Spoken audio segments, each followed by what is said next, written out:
back to part 2 of my original Xbox game collection. I am the inkednortherner, and let's get on with the games. So, first game up on the collection, we have Brute Force, Dangerous Alone, Deadly Together. Now, I got this again, it's one of the original games that I got when it first came out. You get a choice of 4 different characters. It's an action shooter. Mine is complete in box with manual. Sort of action shooter that's in third person, along the lines of sort of a Turok type, but doesn't feature the dinosaurs in it. Next up, an Ubisoft game. Excellent art style. Looks very, very Archer style on the cover. That is 13. It uses a cell shading style artwork. It's a first person shooter.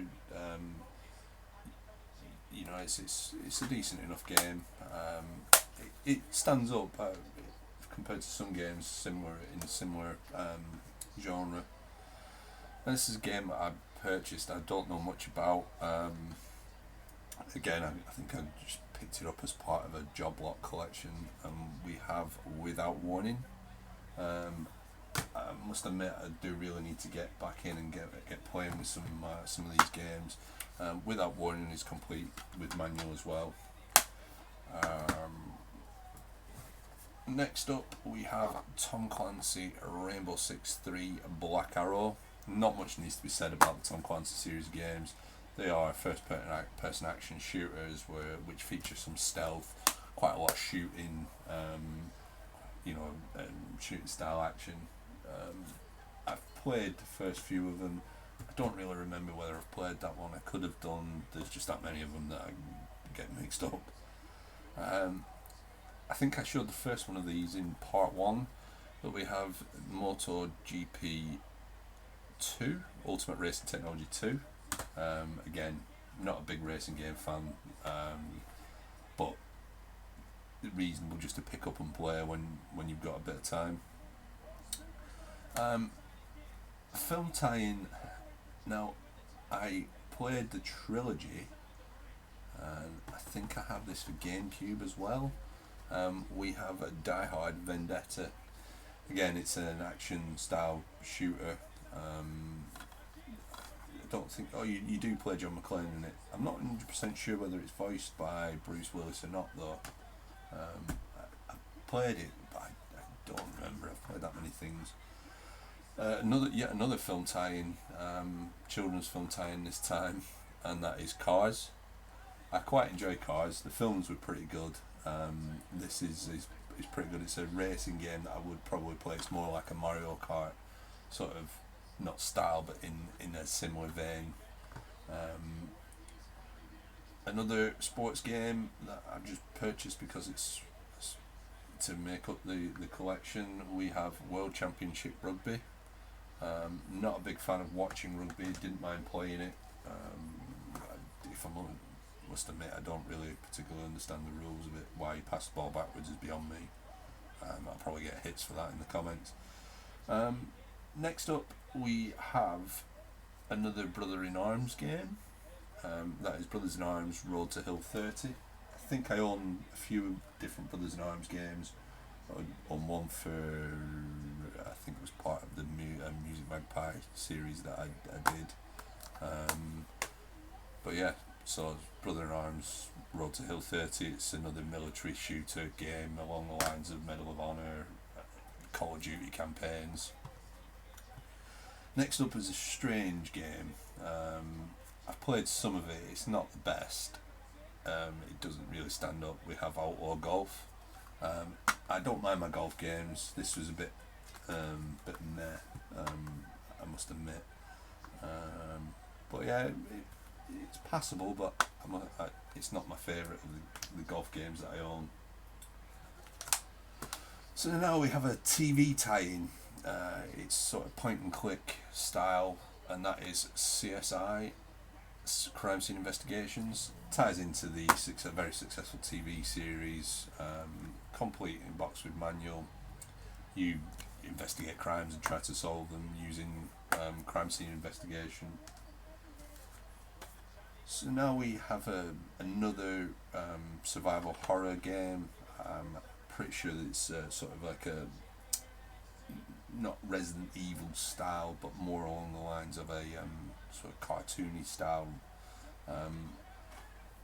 Love that it's got a Blockbusters water sticker on it. I haven't taken off. I must have left that on for that reason. And we have The Suffering. Another sports game that I wouldn't really class as a sports game. I've played quite a few of these. I really want to get hold of a copy of Tricky, but we have SSX3. I've just not had a chance to find Tricky out in the wild. I've not had a look for it on eBay.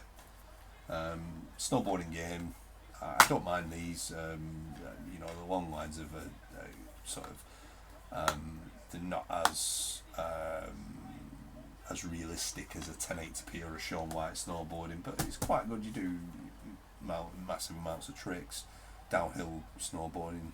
Not a bad game. Another sports title, one of the regular occurrences, the year on year, and that is Tiger Woods PGA Tour 2005.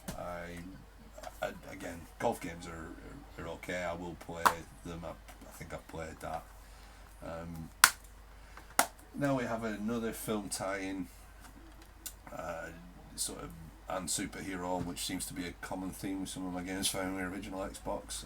We have Fantastic Four, the original Fantastic Four game on Xbox. I think there was a sequel. I'm sure they did a movie tie-in with Rise of the Silver Surfer. Now, this is a game that is backwards compatible on Xbox One, and I own it digitally on Xbox One, but for some reason I've played it, but for some reason I don't really remember it. We have Crimson Skies. It's like a dogfighting, plane, shoot game. I can't really say much more about it. People rave about it. I just don't remember it. Another Bond game, 007 Agent Under Fire. I think I own Agent Under Fire on pretty much every console that it comes on.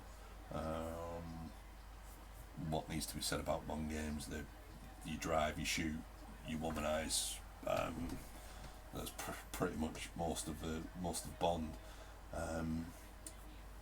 Another Tom Clancy series. I really enjoyed this series. I played the first one and a couple of the sequels. I'm pretty sure I played this. It's a series games I think they should bring back if there's a chance for it, and that is Splinter Cell Chaos Theory. I've definitely played the majority of the ones on the Xbox 360. Stealth game. You sort of go around and stealthily kill people whilst completing missions. And along with Chaos Theory, we have Splinter Cell Pandora Tomorrow. This does not appear to be another OG Xbox case, so at least it's green, but it's a lot of a lighter green than the other one. As you can see, I really must get my finger out and get some replacement cases to get these all cased up properly. Next on the list, we have a racing game along the lines of the Wipeout series. I don't believe it to be as good as the Wipeout series, but it wasn't a bad game when I played it, and that is Quantum Redshift. I'm going to show both of these together because they tie in together. We have Halo 2 and the multiplayer map pack. Now, I don't believe multiplayer map pack is any use anymore because there's no online play for it.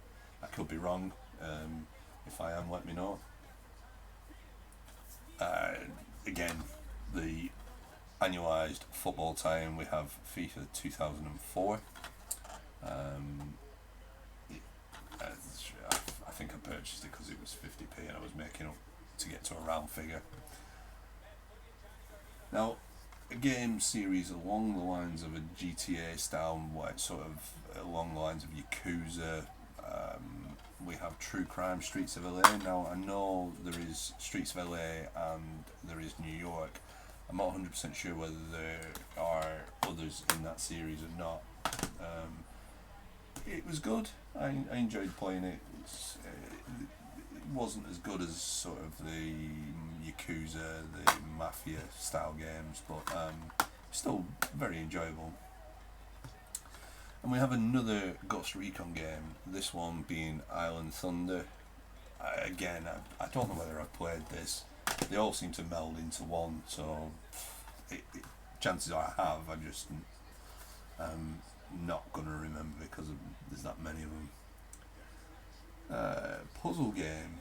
Now, again, it's another one I remember playing. It's got a good soundtrack. It was one of the first, like one of the original games that I got. We have Super Bubble Pop. Does exactly what it says in the tin. You pop bubbles. Next up is another military shooter. Comes out of the Sierra house, published by Sierra. That is Men of Valor. Again, I could have played it and just been mixing it up with 100 other of those military style games. So next on the list, next out, is Virtual Pool Tournament Edition. Now, I'm a big fan of pool and snooker. I like playing them. The games aren't too bad. That's not a bad game. It's playable, stands the test of time, but it's a pool game. Most of them should stand the test of time. Next, again, another military style shooter, another one in a series of games is Brothers in Arms, Earned in Blood. Seem to have quite a few military shooter games. There's quite a few left in this pile. Well, I think 4 out of the 6 that we've got left. Speaking of military shooters, then we have Viet Cong Purple Haze. Another Tom Clancy game in a long line of series. I've definitely played this one. It's Ghost Recon. It's more of a stealth style game. This is another game that came out very early on, I think, in the Xbox life. It was exclusive to Xbox. I enjoyed it.